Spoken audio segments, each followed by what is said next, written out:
Hello! In this video, we will show you how to prepare a great café au lait with your NESCAFÉ Dolce Gusto Piccolo. Adjust the drip tray to the low position. Place your cup.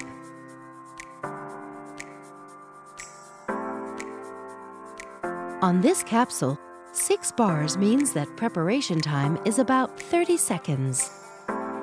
Lift the locking handle. Place the café au lait capsule in the capsule holder. Push down the locking handle. Move the lever to the hot position. Count 30 seconds or adjust to your preferred cup size.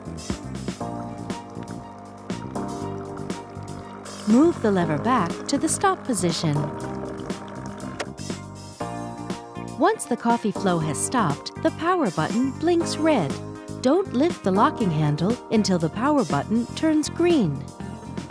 Keep in mind the coffee level on your cup as a guide for future preparations.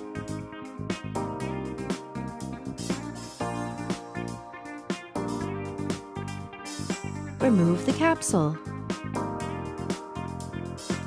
Tip it into a bin. Reinsert the capsule holder. And that's it! Enjoy your balanced and round café au lait. With NESCAFÉ Dolce Gusto, you can enjoy a wide range of delicious coffees, teas, and hot chocolates.